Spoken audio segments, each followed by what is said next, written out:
안녕하세요. 조용한 반항, 며느리의 이야기에 오신 걸 환영합니다. 이 채널은 말없이 삼키며 살아온 며느리들의 마음을 조용하지만 분명한 목소리로 전하고자 만들어졌습니다. 시댁의 기대, 남편의 무관심, 사회의 시선 속에서 자신을 잃어가던 그녀들. 하지만 어느 날 아주 작고 조용한 반항을 시작합니다. 오늘 제가 들려드릴 이야기는 시어머니가 우리 부부의 지출까지 간섭합니다. 라는 제목의 이야기입니다. 사랑해서 결혼했지만 그 사랑 위에 얹힌 또 하나의 관계, 바로 며느리라는 이름이 그녀의 삶을 어떻게 바꿔놓았는지 지금부터 천천히 그녀의 목소리에 귀 기울여 주세요. 여기서 전하는 모든 이야기는 허구가 아닌 당신의 옆집 혹은 바로 당신일지도 모를 어느 며느리의 진짜 하루입니다. 들어주셔서 감사합니다. 그리고 당신의 조용한 반항도 언제든 응원합니다. 결혼은 두 사람이 함께 미래를 그려나가는 일이라고 믿었습니다. 서로에게 의지하고, 함께 웃고, 함께 어려움을 이겨내며 살아가는 것. 저는 그런 평범하지만 따뜻한 결혼 생활을 꿈꿨습니다. 하지만 결혼한 지 얼마 지나지 않아 그 꿈은 조금씩 어긋나기 시작했습니다. 신혼 초 남편과 저는 작은 전셋집에서 조용히 살림을 시작했습니다. 둘 다 직장을 다니고 있었고 수입도 그렇게 나쁘진 않았어요. 하지만 이상하게도 저희 부부의 경제적인 결정은 항상 누군가의 허락을 받아야만 했습니다. 그 누군가는 바로 시어머니였습니다. 처음엔 아무 생각 없이 넘겼습니다. 어머님께 말씀드리고 사자. 이건 어머님이 뭐라고 하실까? 남편은 무언가를 살 때마다 그렇게 말하곤 했습니다. 처음에는 효심이 깊은 사람이라 생각했어요. 시부모님과 가까이 지내는 걸 나쁘게 생각하지 않았고 저도 착한 며느리가 되고 싶었으니까요. 하지만 곧 이상하다는 생각이 들었습니다.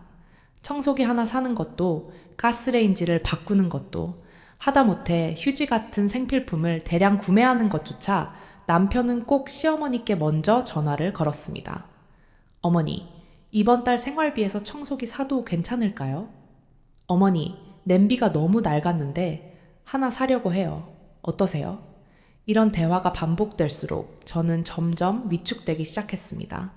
한 번은 제가 먼저 마트에서 세일하는 주방용품을 몇 개 샀습니다.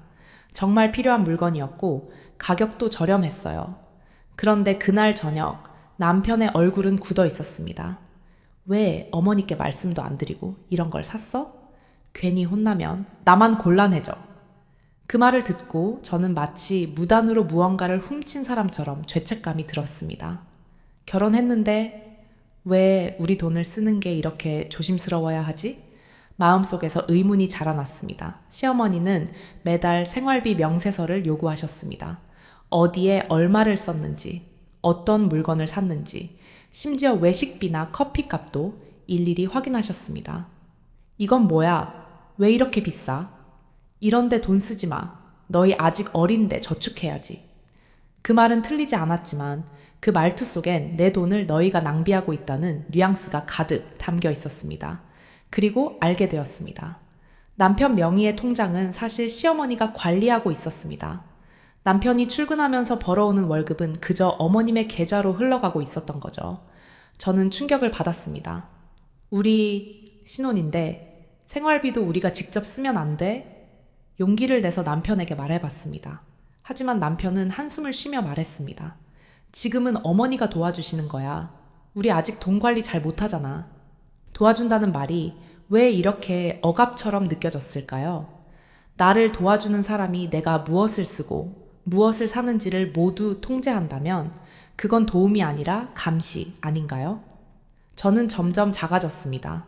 마트에서 장을 볼 때도 일일이 계산기를 두드리며 시어머니의 눈치를 봐야 했고 친구의 결혼식에 가야 할 때도 축의금 액수를 먼저 어머님께 여쭤봐야 했습니다. 그 집이랑 그렇게 친했어? 굳이 그럼 10만 원씩 줄 필요 있니? 그날 밤 저는 소리 없이 울었습니다. 무슨 돈이든 쓸 때마다 설명하고 허락을 받아야 하는 신혼생활. 제가 원했던 결혼은 이런 모습이 아니었습니다. 제가 바라던 건 단 하나였습니다. 우리 부부의 일은 우리 둘이 결정할 수 있는 자유. 그 자유가 너무나도 멀게만 느껴졌습니다. 결혼하고 처음 1년은 그래도 우리가 부부라는 실감이 있었어요. 작은 전셋집이었지만 그 안에 웃음이 있었고 남편도 퇴근하면 꼭 제가 좋아하는 딸기 우유 하나쯤은 사 들고 오던 사람이었거든요. 그런데 어느 순간부터였을까요? 집안의 웃음이 줄어들고 제가 뭘 하든 남편이 먼저 핸드폰부터 확인하더라고요. 엄마가 뭐라 하셨어? 통장 내역 보셨대. 생활비 왜 늘었냐고 하시더라.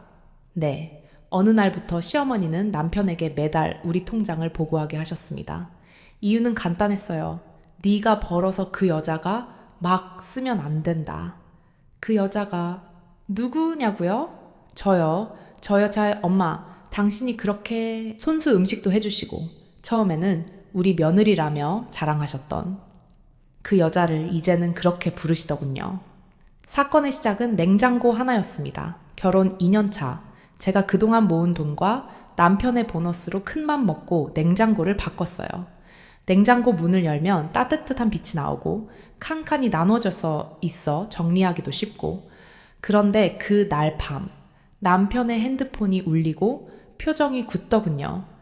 냉장고 얼마에 샀어? 320만 원. 할인받아서. 왜 나한테 말 안 했어?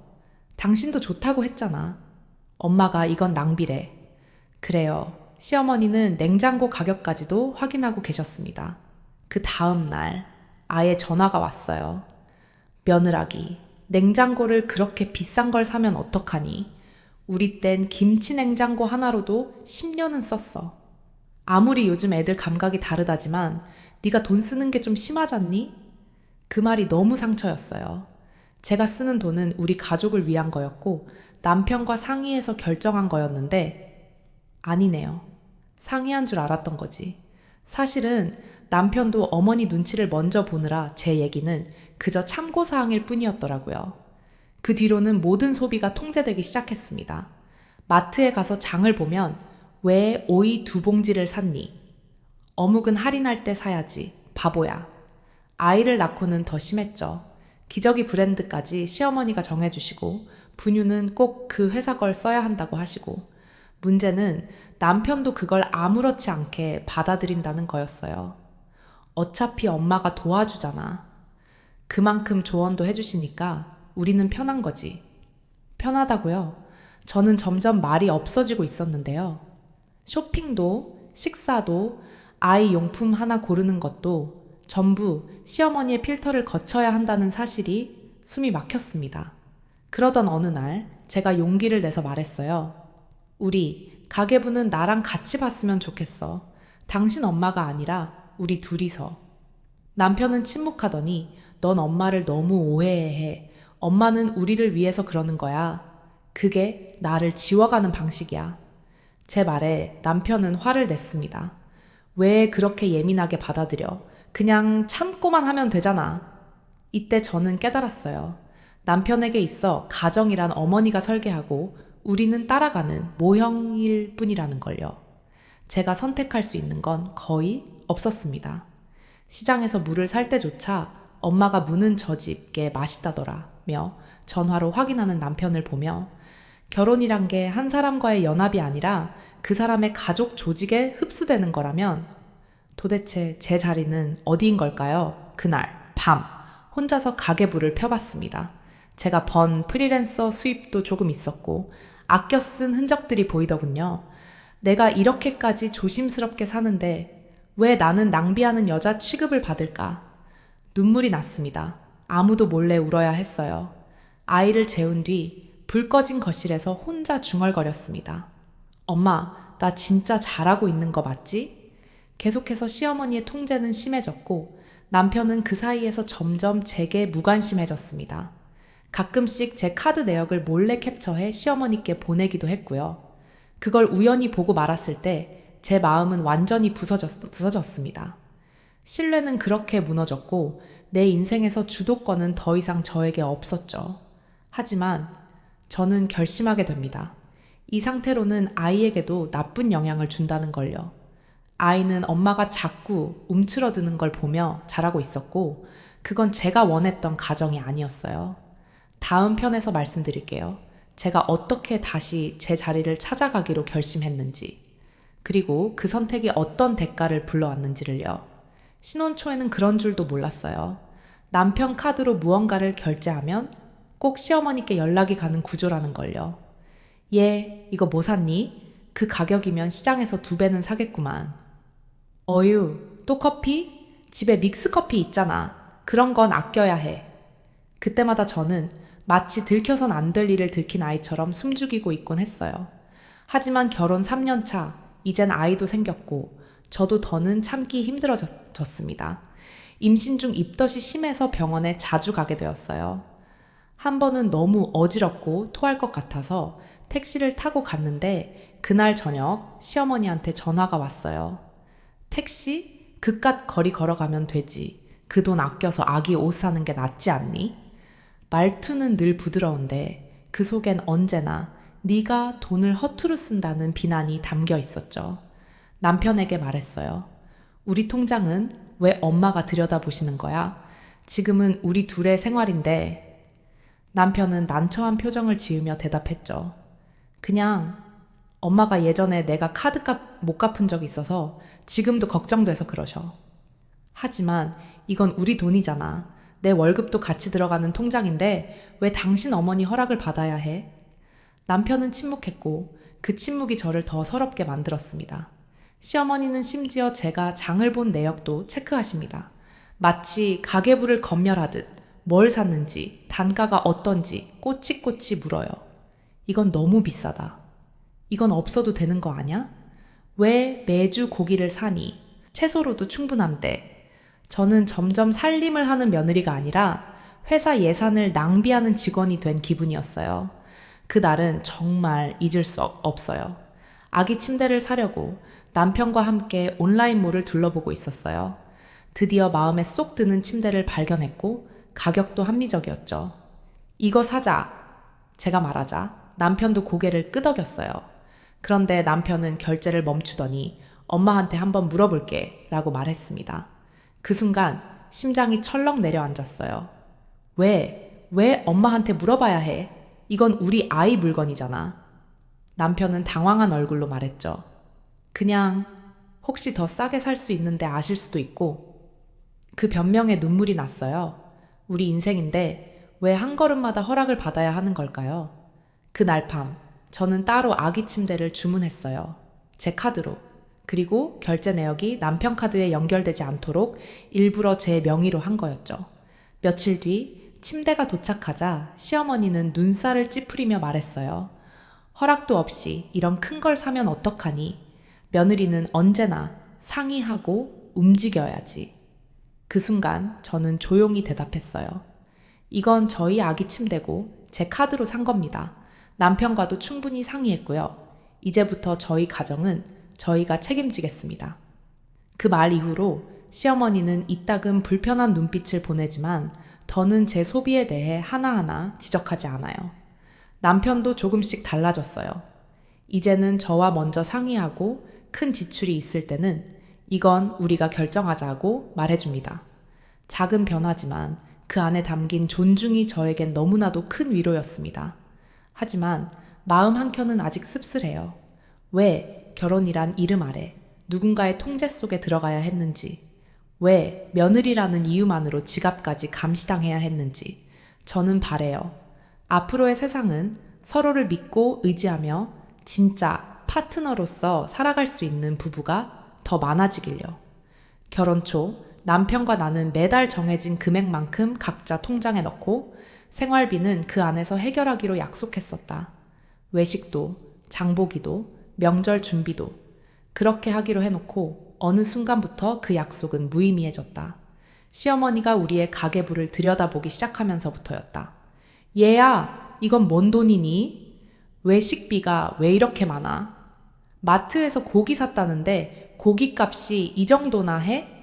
하나하나 체크하는 것도 모자라 영수증까지 요구하셨다. 심지어 내가 친구와 커피를 마신 영수증까지 남편을 통해 확인하셨다. 나는 당황했고 창피했고 무엇보다도 점점 나의 공간이 사라지고 있다는 게 무서웠다. 결혼은 두 사람이 만드는 삶이라더니 우리 삶의 주인은 어느새 시어머니가 되어 있었다. 남편은 아무렇지 않다는 듯 말했다. 엄마가 도와주시잖아. 가계부 챙겨주고 절약할 방법도 알려주시고. 그냥 엄마 말대로 해. 편하잖아. 나는 그 말에 숨이 막혔다. 편하다고? 누구한테? 내가 땀 흘려 장보고 가격 비교하며 샀던 재료들, 친구와 힘든 하루를 털어놓으려 마신 커피 한 잔. 그 모든 것이 시어머니의 심사 대상이 되었다. 시어머니는 통장을 하나 만들자고 하셨다. 부부 공동 통장. 이유는 명확했다. 너희가 잘 모아서 집을 사야지. 좋은 의도일 수 있었다. 하지만 그 통장의 카드는 시어머니께서 가지고 계셨고 우리는 쓸 때마다 승인을 받아야 했다. 이거 사도 될까요? 이 정도 금액은 괜찮을까요? 우리는 더 이상 부부가 아닌 어린아이 같았다. 허락받고 지출하는 관계, 숨막히는 관리의 연속. 어느 날 회사에서 작은 상여금이 나왔다. 나는 그 돈으로 남편과 외식을 하고 싶었다. 조촐하게 고기라도 한 끼. 하지만 남편은 고개를 저었다. 그거 엄마가 알면 뭐라 하셔. 그 돈도 저축하자. 엄마가 이번에 주택청약 이야기 하셨거든. 나는 말문이 막혔다. 내가 벌어온 돈, 내가 쓰고 싶은데 쓸 수 없었다. 결혼은 이런 걸까? 가정을 이루었다는 이유로 나의 자유가 없어지는 것일까? 하루는 친정엄마가 집에 놀러 오셨다. 밥을 차려드리며 조심스레 시어머니 이야기를 꺼냈다. 엄마, 우리 요즘 통장도 시어머니가 관리하시고 생활비도 허락받고 써야 돼. 가끔은 내가 주인이 아닌 것 같아. 엄마는 내 손을 꼭 잡고 조용히 말씀하셨다. 결혼했다고 해서 내 삶이 사라지면 안 되지. 네가 행복해야 그게 진짜 가정이지. 그 말에 눈물이 났다. 정말 나는 지금 행복한가? 그날 밤 남편에게 말했다. 우리 돈, 우리 둘이 관리하자. 적어도 생활비는 우리가 직접 계획하자. 남편은 놀란 눈치였다. 왜 갑자기 그래? 엄마가 지금까지 얼마나 신경 써주셨는데. 신경이 아니라 간섭이야. 당신도 눈치 보면서 지내는 거 편하지 않잖아. 남편은 한참을 말이 없었다. 며칠 뒤 시어머니가 우리 집에 찾아오셨다. 차를 마시며 꺼내신 말. 요즘 너희 돈 쓰는 게 이상하더라. 그 통장 말인데 다시 내가 관리하는 게 좋을 것 같아. 나는 조심스럽게 고개를 저었다. 어머니, 감사하지만 저희 부부의 지출은 저희가 직접 관리해보고 싶어요. 저축도 저희 기준에서 해볼게요. 시어머니의 표정이 굳었다. 내가 너희 잘 되라고 하는 건데 요즘 며느리들은 참 말을 안 들어. 나는 속으로 외쳤다. 말을 안 듣는 게 아니라 내 삶을 지키고 싶은 거예요. 그날 이후 우리 집엔 냉랭한 기류가 흘렀다. 남편도 어색한 기색을 감추지 못했다. 하지만 나는 작지만 소중한 주권을 되찾은 기분이었다. 내가 번 돈, 내가 쓴 돈, 그에 대한 책임은 내가 질 수 있다. 그렇게 시작된 작은 변화. 언젠가는 남편도 이 변화를 이해해 줄 날이 오기를 바랐다. 너무 사치스럽게 쓰는 거 아니니? 시어머니의 말은 평범한 저녁 식사 자리에서 툭 던져졌습니다. 남편은 아무 말 없이 고개를 숙였고 저는 젓가락을 든 채로 멍하니 얼어붙었습니다. 그날 저는 남편과 함께 마트에서 장을 본 뒤 오랜만에 케이크 하나를 샀습니다. 작은 생크림 케이크였고 할인도 받아 단돈 8,000원짜리였는데 그게 시어머니의 심기를 거슬렀던 겁니다. 그런 거 안 사도 돼. 살림하는데 꼭 필요한 것만 사야지. 지금 돈이 하늘에서 떨어지는 것도 아니잖니. 그 말에 남편은 조용히 케이크를 냉장고에서 꺼내 휴지통에 버렸습니다. 어머니가 싫다잖아. 다음부턴 사지 마. 그 한마디에 제 입술이 바르르 떨렸습니다. 결혼 전 저는 제 돈을 제가 쓰는 게 당연했습니다. 적금도 들고 필요한 책이나 옷도 직접 고르고 사곤 했습니다. 하지만 결혼 후엔 시어머니가 모든 가계부를 관리하기 시작했고 너희가 모르는 게 많아서 그래. 내가 도와주는 거야. 라는 말로 저희의 지출 하나하나를 감시했습니다. 하루는 생리대가 떨어져 편의점에서 하나를 샀더니 왜 편의점에서 사? 마트에서 세일할 때 사야지. 돈이 아까워 죽겠네. 라는 핀잔을 받았습니다. 남편에게 말하자 그는 이렇게 말했죠. 엄마가 맞잖아. 괜히 비싼 데서 사니까 돈이 새는 거야. 좀 참았다가 마트 갈 때 사지, 그래? 그 순간 느꼈습니다. 내가 이 집에서 경제권은커녕 필요한 것조차 자유롭게 살 수 없는 사람이 되었구나. 심지어 친구 생일 선물 하나 사려고 해도 시어머니의 허락을 받아야 했습니다. 남 주는 거에 왜 그렇게 돈을 써? 너희가 그렇게 여유 있니? 그렇게 말하며 제 지갑을 직접 열어보고 얼마 남았는지 확인하시던 시어머니. 그 광경을 본 친구는 너 아직도 시댁이 너희 돈까지 관리해 라며 믿지 못한다는 듯 말했습니다. 너네 부부인데 너네가 결정해야 하는 거 아냐? 그 말이 맞았습니다. 하지만 저는 그 정상이 뭔지 점점 잊어가고 있었습니다. 언젠가부터 저는 필요한 걸 사야 할 때에도 주저하게 됐습니다. 세제를 다 써서 사야 한다고 생각해도 지금 사면 또 뭐라고 할까 두려워지곤 했습니다. 그리고 어느 날 시어머니가 저에게 말했습니다. 너, 네 친정에 돈 보내는 거 내가 다 알고 있어. 그런 짓 그만해. 결혼했으면 내 돈은 이 집 돈이야. 저는 숨이 멎는 줄 알았습니다. 얼마 전 친정 엄마가 허리가 아프셔서 병원비에 보태시라고 소액을 송금했는데 그마저도 시어머니는 확인하고 있었습니다. 그게 무슨 상관이세요? 그건 제 월급에서 드린 거예요. 저는 처음으로 목소리를 높였습니다. 그러자 시어머니는 이렇게 말했습니다. 내 월급? 웃기고 있네. 너 우리 집에서 자고 먹고 쓰면서 무슨 내 돈이 따로 있어? 그 말을 듣는 순간 저는 무너졌습니다. 이 집에서 저는 제 존재조차 내 것이 아니라는 걸 깨달은 순간이었으니까요. 남편은 여전히 그저 고개를 숙이고 있었습니다. 엄마 말이 맞아. 결혼했으면 네가 벌어도 같이 쓰는 거야. 그러니까 상의하고 써야지. 그 말에 저는 아무 말도 할 수 없었습니다. 제 옆에는 더 이상 남편도 편도 없었습니다. 그날 밤 저는 몰래 가족 통장에서 제 이름을 뺀 남편의 흔적을 확인했습니다. 공동 명의였던 통장이 어느샌가 남편 단독 명의로 바뀌어 있었고 저는 경제적으로 완전히 무력해진 상태였습니다. 이대로 괜찮은 걸까요? 제가 이렇게 살아도 되는 걸까요? 가슴 속에서 무언가 점점 타들어가고 있었습니다.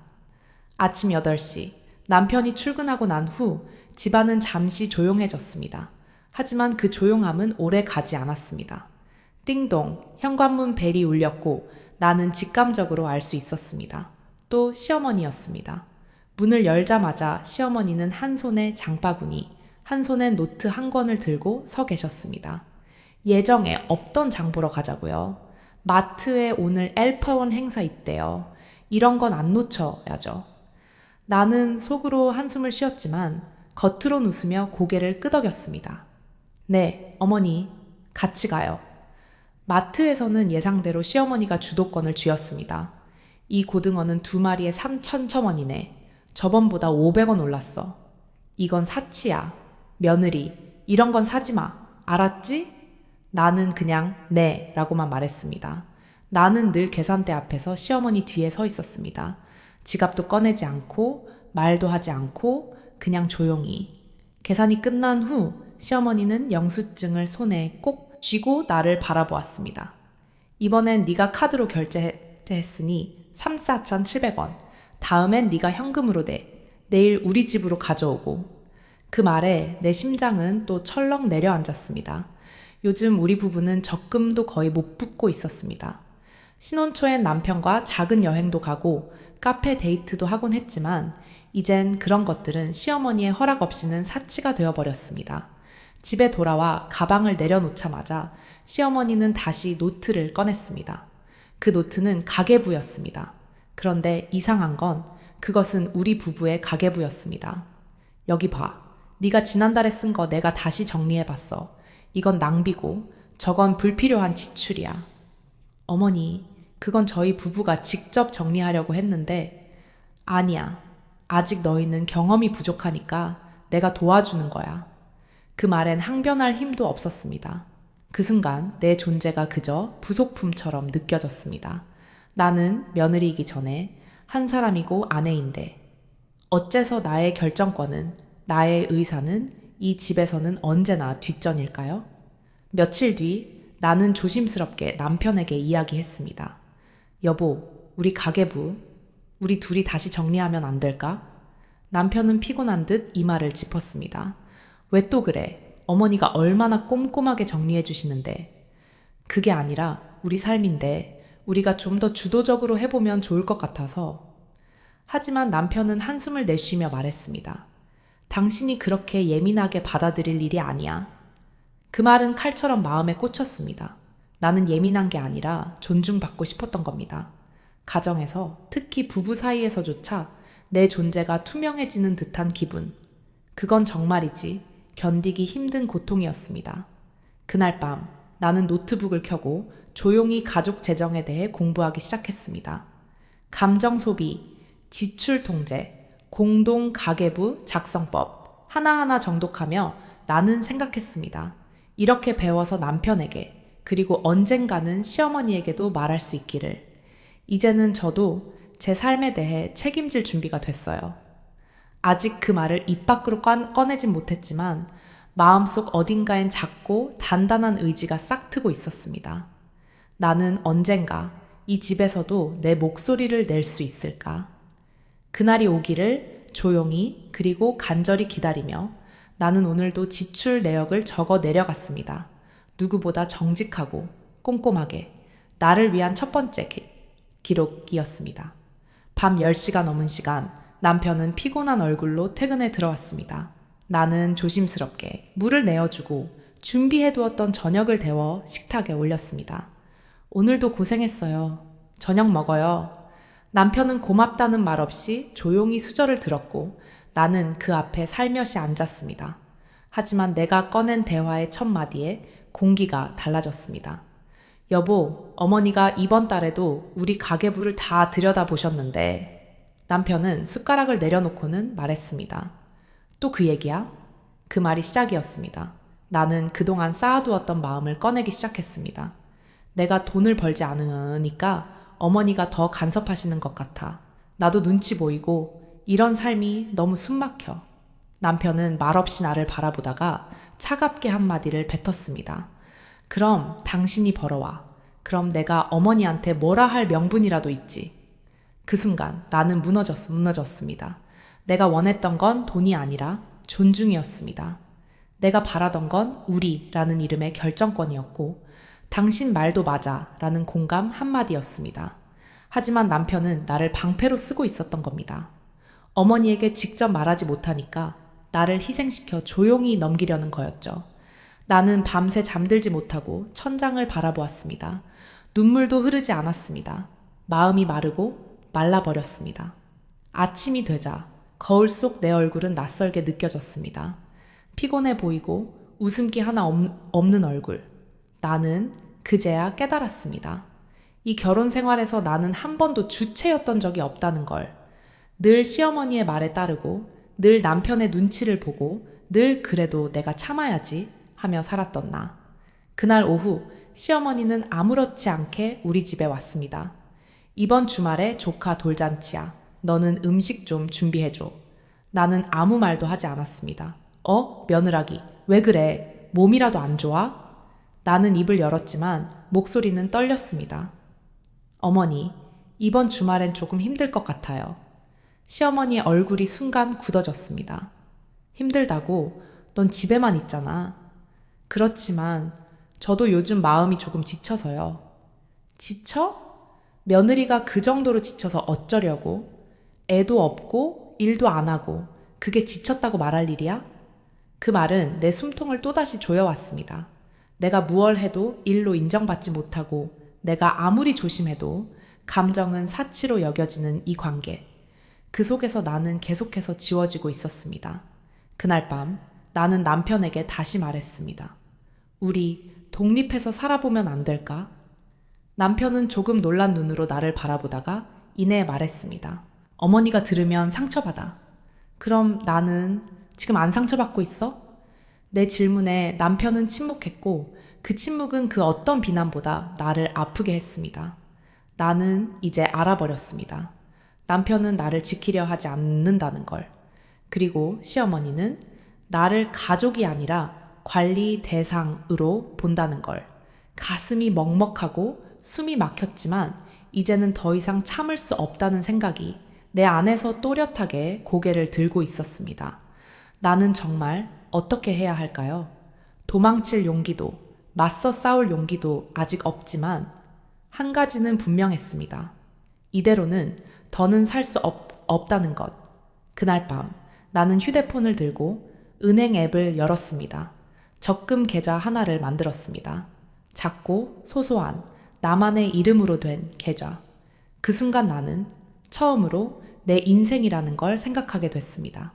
남편에게 말하지 않고 시어머니에게 말하지 않고 나는 작게 숨쉬듯 돈을 모으기 시작했습니다. 마트에서 1,000원 아낀 돈도 넣고 친구에게 받은 커피 쿠폰 대신 현금으로 아껴서 넣고 때론 반찬값을 줄여가며 모았습니다. 아무도 모르게 조용히. 이 저축은 단순한 돈이 아니라 내가 나를 지키기 위한 작은 결심이었습니다. 시어머니는 여전히 매주 찾아왔고 남편은 여전히 중간에서 아무 말도 하지 않았습니다. 나는 여전히 식탁을 차렸고 말없이 설거지를 했습니다. 하지만 달라진 게 하나 있었습니다. 바로 내 마음의 태도였습니다. 그래, 지금은 말할 수 없지만 언젠가 나는 떠날 준비가 될 거야. 그 믿음이 나를 버티게 했습니다. 어느 날 시어머니는 또다시 가계부를 보며 말했습니다. 이건 뭐야? 이번 달 생활비가 왜 줄었지? 나는 웃으며 대답했습니다. 요즘 절약하고 있어요. 저도 돈의 흐름을 좀 더 알아야 할 것 같아서요. 그래도 이렇게 줄이면 너희 생활 불편하지 않니? 괜찮아요. 저도 배우는 중이에요. 그 말을 들은 시어머니는 약간 찜찜한 얼굴을 했지만 더 묻지 않았습니다. 이전 같았으면 그 표정에 나는 움츠러들었겠죠. 하지만 이젠 아니었습니다. 그 순간 나는 알았습니다. 내가 조금씩 강해지고 있다는 것을. 그날 밤 남편은 물었습니다. 요즘 왜 그렇게 절약해? 나는 대답했습니다. 그냥 나도 나중을 위해 준비 좀 하려고. 남편은 이상한 눈으로 나를 바라보다가 말했습니다. 무슨 말이야? 나중에 뭐? 나는 대답하지 않았습니다. 대신 속으로 말했습니다. 당신이 대답할 수 없었던 수많은 질문에 내가 답을 준비하고 있는 거야. 그 이후 나는 인터넷으로 법률 상담도 받아보았고 혼자 병원에도 다녀오며 건강검진도 받았습니다. 혹시 이 집을 나가게 되더라도 내가 나를 돌볼 수 있도록, 내가 나로서 설 수 있도록, 이제는 미안하다는 말에 흔들리지 않으려고, 이제는 잠깐의 다정함에 속지 않으려고, 그리고 무엇보다 나를 비난하던 그 침묵에 다시는 무너지지 않으려고. 주방 한켠 내 핸드폰 속 적금 계좌에 매달리는 숫자들이 쌓여갑니다. 얼마 안 되지만 그 숫자들은 내 희망의 크기였습니다. 남편과 시어머니는 여전히 내가 예전 그대로인 줄 알겠죠. 하지만 나는 매일 밤 거울 속 내 눈을 마주하며 다짐합니다. 조금만 더 나를 위해, 나답게 살기 위해. 그날이 오기까지 나를 잃지 않기 위해 오늘도 조용히 준비하고 있습니다. 그날은 평범한 토요일이었습니다. 평소처럼 시어머니가 오셨고 나는 늘 그렇듯 아무 말 없이 주방에 서 있었습니다. 멸치 국물을 끓이고 반찬을 3가지쯤 만들고 있었죠. 그런데 그때 시어머니의 한마디가 내 내면에 억눌려 있던 감정을 완전히 무너뜨렸습니다. 얘, 네가 장을 본 건 맞니? 이렇게 싸구려 재료로 뭘 하겠다고? 나는 손에 쥔 칼을 내려놓고 그녀를 바라보았습니다. 싼 재료로도 정성껏 만들 수 있어요. 정성이 다가 아니지. 그래도 며느리가 돼서 집안 체면은 생각해야지. 그 순간 울컥 치밀어 오르는 감정을 참을 수 없었습니다. 체면? 누구의 체면? 내 체면은 생각해봤을까? 내가 버티고 삼키고 맞춰온 모든 시간이 단 한마디로 무시당하는 기분이었습니다. 나는 조용히 입을 열었습니다. 어머니, 저도 사람입니다. 자존심도 있고 감정도 있어요. 순간 거실이 싸늘해졌습니다. 시어머니는 어이없다는 듯 웃으며 말했습니다. 감정은 집어넣고 살아야 며느리지. 우리 집안에 들어온 이상 내 감정은 중요하지 않아. 그 말은 내 심장을 찌르는 칼날 같았습니다. 나는 떨리는 목소리로 대답했습니다. 그렇다면 전 그런 집안에서 더는 살 수 없을 것 같아요. 남편은 갑작스럽게 끼어들었습니다. 지금 그게 무슨 말이야? 그동안 난 말없이 참아왔어. 어머님의 지적, 감시, 통제 다 견뎌냈어. 하지만 이젠 더 이상은 아니야. 이런 걸로 예민하게 굴지 마. 엄마가 그런 말 한두 번 했던 것도 아니잖아. 그 말에 나는 깊은 숨을 내쉬었습니다. 맞아. 한두 번이 아니었지. 수백 번도 넘게 들었지. 그래서 이제는 끝내야겠다고 생각해. 그날 밤 나는 친정에 전화를 걸었습니다. 엄마, 혹시 당분간 거기서 지낼 수 있을까? 엄마는 놀라면서도 조용히 말했습니다. 언제든지 와. 네가 얼마나 참았는지 안 봐도 알 것 같아. 전화를 끊고 나서 나는 조용히 캐리어를 꺼냈습니다. 남편은 아직도 소파에 앉아 핸드폰을 보며 말했습니다. 진짜 갈 거야? 이건 너무 오버야. 나는 고개를 끄덕였습니다. 그래, 오버라도 해볼래. 나를 위해서. 짐을 싸면서 그동안의 나날이 머릿속을 스쳐갔습니다. 눈물로 지새운 밤들, 숨죽이며 들었던 시어머니의 말, 차마 뱉지 못했던 수많은 말들, 그리고 언젠가 나도 행복해질 수 있을까라는 조용한 바람. 그 모든 시간이 내 마음속에서 조용히 정리되어 갔습니다. 집을 나서기 전 나는 마지막으로 남편을 바라봤습니다. 우리 잠시 거리 두는 게 좋을 것 같아. 너 지금 감정적으로 판단하는 거야. 나는 웃으며 대답했습니다. 아니, 이건 오랫동안 참아온 끝에 내린 이성적인 판단이야. 그렇게 말하고 현관문을 닫았습니다. 문 너머에서 들리는 남편의 한숨 소리, 그조차도 이젠 나를 흔들지 않았습니다. 버스를 타고 친정으로 가는 길, 나는 창밖으로 스치는 가로등 불빛을 바라보며 작게 중얼거렸습니다. 드디어 나를 위한 첫 발걸음이야. 그 발걸음이 어디로 향할지 아직 알 수는 없지만 분명한 건 하나였습니다. 나는 더 이상 침묵하지 않을 거라는 것. 친정집에 돌아온 첫날 밤, 나는 방 안불도 켜지 않은 채 가안한 채 침대에 누워 있었습니다. 창밖에서 들려오는 여름 벌레 소리가 유난히 선명하게 귀에 들어왔습니다. 몸은 가벼웠지만 마음은 복잡했습니다. 정말 잘한 선택일까? 이대로 남편과 멀어져도 되는 걸까? 수없이 많은 질문들이 머릿속에서 부딪혀 울렸습니다. 며칠이 흘렀습니다. 남편에게선 아무 연락도 없었습니다. 그가 어떤 생각을 하고 있는지, 어떤 기분일지 궁금했지만 나는 먼저 연락하지 않기로 마음먹었습니다. 이번만큼은 나를 지키기 위한 시간이었으니까요. 그 사이 친정 엄마는 조용히 나를 지켜봐 주었습니다. 아무 말도 하지 않았지만 따뜻한 밥 한 끼, 다려놓은 이불, 그리고 내 눈을 바라보는 그 부드러운 시선에서 나는 오래 잊고 지냈던 존중과 위로를 느꼈습니다. 그 단순한 일상 속에서 나는 내가 얼마나 외로웠는지, 얼마나 인정받고 싶었는지를 비로소 알게 되었습니다. 일주일 후 남편에게서 메시지가 왔습니다. 이제 돌아올 거야? 짧은 한 문장이었습니다. 그 안에 감정도, 사과도, 이해도 담겨 있지 않았습니다. 그 순간 나는 확신했습니다. 이 사람은 아직도 내가 왜 떠났는지 모르는구나. 그가 나를 부르기 위해 꺼낸 말은 미안해도 힘들었지도 아니고 그저 이제 그만 돌아와라 였습니다. 나는 답장을 하지 않았습니다. 대신 조용히 노트를 꺼내어 내가 진짜 원하는 삶을 적기 시작했습니다. 더 이상 누군가의 기준에 맞춰 살고 싶지 않다. 감정이 있는 인간으로 대접받고 싶다. 하루하루를 눈치 보며 살지 않고 싶다. 내가 벌어온 돈을 내 마음대로 쓰고 싶다. 적어 내려갈수록 마음속이 시원해졌습니다. 그리고 마지막에 한 줄을 덧붙였습니다. 이젠 나답게 살겠다. 며칠 후 나는 남편에게 전화를 걸었습니다. 그리고 조용히 말했습니다. 우리 그만하자. 남편은 당황한 듯 말했습니다. 그게 무슨 말이야? 지금 장난이야? 아니, 진심이야. 잠깐 떨어져 있었던 것뿐이잖아. 이걸로 끝낼 일이 아니야. 나는 숨을 고르며 말했습니다. 당신은 이번에도 이유를 묻지 않았어. 그게 다야. 난 이 결혼 생활에서 계속 혼자였어. 이제는 진짜로 혼자일 거야. 그게 더 평화로울 것 같아. 전화를 끊고 나니 이상하게도 눈물이 나지 않았습니다. 오히려 아주 오랜만에 마음이 고요하고 단단해졌습니다. 나는 거울 앞에 섰습니다. 그동안 억지로 웃던 얼굴이 아닌 조금은 낯설지만 담담한 표정의 여자가 거기 서 있었습니다. 그게 바로 진짜 나였습니다.